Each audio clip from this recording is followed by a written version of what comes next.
Rising Rajasthan का pre investment summit, जिसमें हम एग्रीकल्चर एलाइड सेक्टर्स पे बात कर रहे हैं, वो आयोजन किया।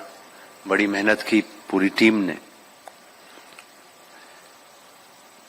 हमारे प्रधानमंत्री माननीय नरेंद्र मोदी जी की प्रेरणा से और हमारे मुख्यमंत्री माननीय भजनलाल शर्मा जी के मार्गदर्शन और नेतृत्व में ये तय किया सरकार ने कि प्रथम वर्ष में एक ग्लोबल इन्वेस्टमेंट समिट करेंगे। पहले साल में कोई इवेंट होता है तो जो भी निवेशक होते हैं, इन्वेस्टर्स होते हैं, उनको एक कॉन्फिडेंस है कि गवर्नमेंट उसी टर्म में जो 4 साल बचते हैं उसमें वो प्रोजेक्ट्स इंप्लीमेंट हो जाएंगे। राजस्थान में ग्लोबल इन्वेस्टमेंट समिट बीच बीच में होते रहे, लेकिन उनकी फ्रीक्वेंसी या पीरियोडिसिटी तय नहीं थी।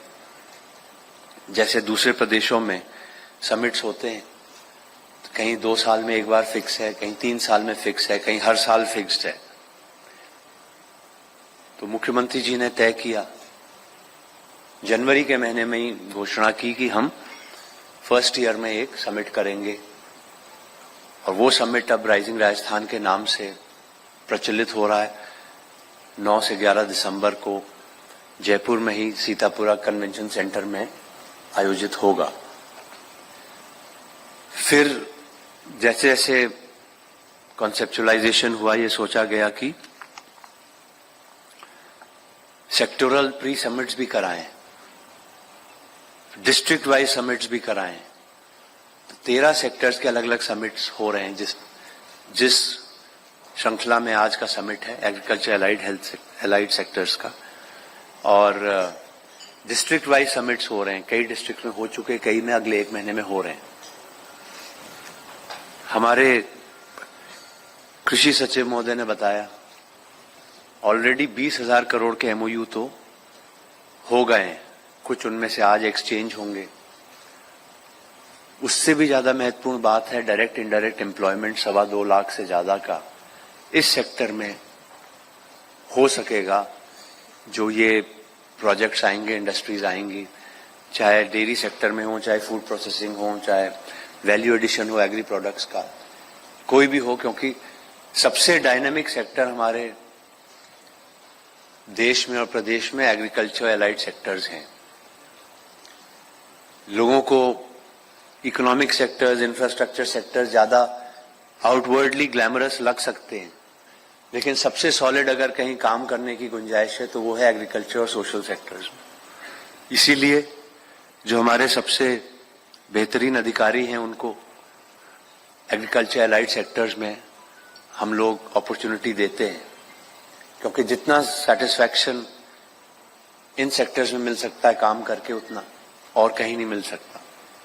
आप सोचिए, आपके एक छोटे से इनोवेशन से या छोटी सी पहल से अगर फार्मर इनकम बढ़ जाती है, या कोई वो नई वैरायटी यूज करते हैं, या प्रॉपर यूज ऑफ फर्टिलाइजर करते हैं, ड्रोन से स्प्रे कराते हैं फर्टिलाइजर का या पेस्टिसाइड का,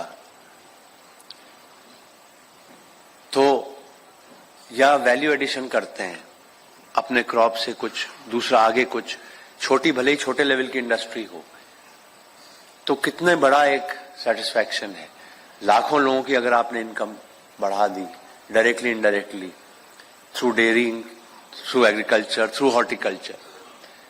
कोई दिन नहीं जाता जब कोई ना कोई सक्सेस स्टोरी मीडिया में नहीं आती है। कुछ दिन पहले आई, राजस्थान के फार्मर्स ने सैंडलवुड लगाना शुरू किया। सोच भी नहीं सकते थे, सैंडलवुड नॉर्मली मानते थे दक्षिण भारत के कुछ स्टेट्स में ही होगा, राजस्थान के फार्मर ने सैंडलवुड लगाया। जिस प्रांत से मैं आता हूं, मैं बचपन से वहां देखता था, खेत की मेड़ में लोगों ने पॉपुलर के पेड़ लगाए जो 5 साल में 40 फीट हो जाते हैं, और पूरी मेड़ में लगा दिए और जो मैच इंडस्ट्री है या पेपर इंडस्ट्री है, उसको लाखों रुपए में पेड़ बिक जाते हैं कुछ सालों में। हॉर्टिकल्चर में रेवोल्यूशन हुआ है, अमरूद हो, सीताफल हो, कीनू हो कुछ एरियाज में, तो बहुत संतुष्टि की बात है। जो किसान सिर्फ नेचर पे निर्भर होते थे, पता नहीं इतनी मेहनत की साल भर, ऐन फसल के टाइम पे बारिश हो गई, ओले हो गए, कभी कुछ हो गया, बहुत नुकसान होता था। आज इतनी कुछ चीजें हो रही हैं कि वो जो अनसर्टेनिटी है वो कम होती जा रही है। गवर्नमेंट ने इतनी स्कीम्स लाए, इतने इंसेंटिव्स लाए, मुझे बड़ी खुशी हुई। राजन विशाल जी ने रिप्स के बारे में बताया आपको, मैं रिपीट नहीं करूंगा। एक बुकलेट आपके फोल्डर में है, उसको पढ़ लीजिएगा। अलग अलग सेक्टर्स में क्या एडवांटेजेस हैं उसमें लिखा हुआ है।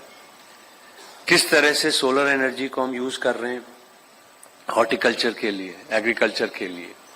प्रधानमंत्री जी कहते रहते हैं मोर क्रॉप पर ड्रॉप। राजस्थान से ज्यादा उसकी सिग्निफिकेंस कहीं पर नहीं है। पानी को हमें कैसे यूज करना है वो बहुत महत्वपूर्ण है। क्या हमें फ्लड इरिगेशन से करना है? जो लोग कुएं से सिंचाई कर रहे हैं, क्या ऐसे ही करेंगे या हम स्प्रिंकलर यूज करेंगे या ड्रिप करेंगे? किस तरह से पानी को बचाना है, क्योंकि पानी तो अल्टीमेटली आप सब जानते हैं सीमित है। ऑलरेडी कुएं जो है 1000 फीट से नीचे कुछ क्षेत्रों में चले गए, जो 10, 15, 20 साल पहले 200, 250, 300 फीट पे पानी था। कब तक हम उसको एक्सप्लॉइट करते रहेंगे? हमें सबको सोचना पड़ेगा। सिंचाई हम करके उत्पादन जरूर बढ़ाएं, लेकिन पानी को किस तरह से हम ऑप्टिमली यूज करें वो बहुत महत्वपूर्ण होता जा रहा है। श्री अन्न मिलेट्स का कॉन्सेप्ट, श्री अन्न ईयर ऑफ मिलेट्स प्रधानमंत्री जी ने डिक्लेयर करवाया। और राजस्थान का तो नेचुरल एडवांटेज है, अभी भी देश में सबसे ज्यादा प्रोडक्शन श्री अन्न का राजस्थान में होता है। वैल्यू एडिशन भी उसमें शुरू हो गया है।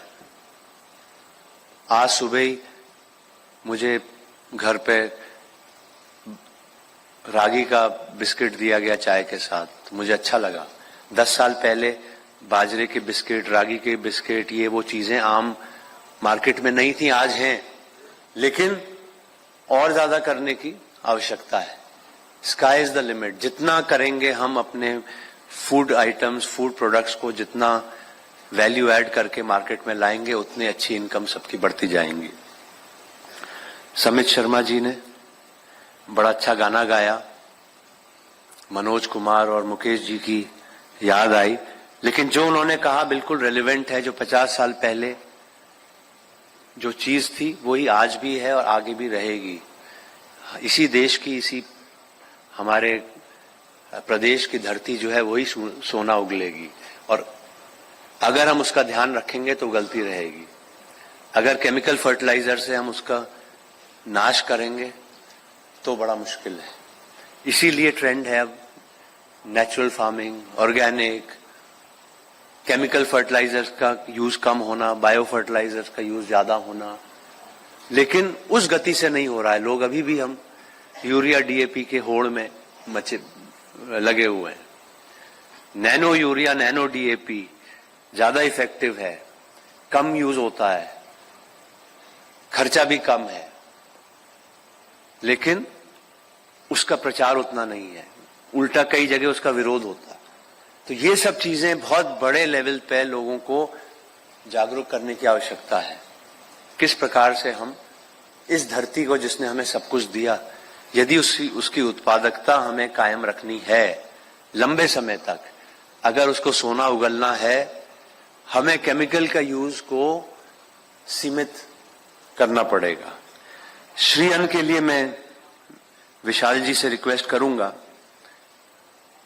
यदि हमारे कोई इस तरह के आदेश नहीं है, सरकारी आयोजन जो भी हों, चाहे सरकारी लंचेस हों, सरकारी मीटिंग्स हों, डिनर्स हों, आज भी जैसा आपका आयोजन है, कम से कम एक व्यंजन श्री अन्न का उसमें अवश्य होना चाहिए। मिलेट फार्मर्स को उससे बढ़ावा मिलेगा। सरकारी मीटिंग्स में आप चाय के साथ बिस्किट देते हैं, क्यों नहीं हम रागी के बाजरे के बिस्किट उसमें दे सकते हैं। तो आप देखिए, कम से कम सरकार के स्तर पे पहल हो।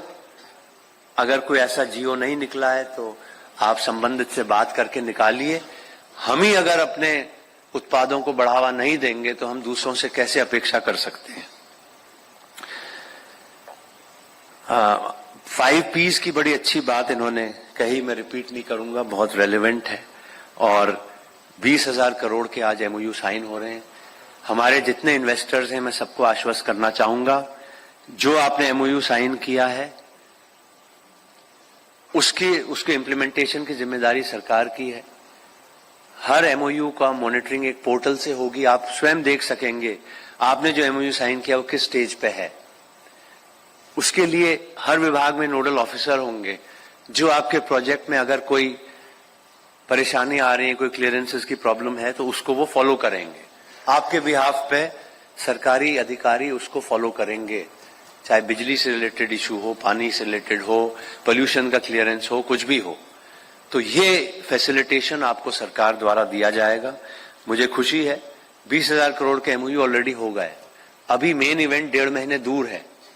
आगे जिस तरह से हमारी टीम लगी हुई है, प्रयास कर रही है, मैं आशा करता हूं और ज्यादा इसमें बढ़ोतरी होगी। कुछ साल पहले बहुत अच्छा इवेंट एक एग्रीकल्चर सेक्टर का चलता था, ग्राम के नाम से फिक्की के साथ पार्टनर किया गवर्नमेंट ऑफ राजस्थान ने। हमारा एग्रीकल्चर सेक्रेटरी पुनः उस पर विचार कर रहे हैं, उनका डिस्कशन चल रहा है कि किस तरह से ग्राम को वापस रिवाइव किया जाए।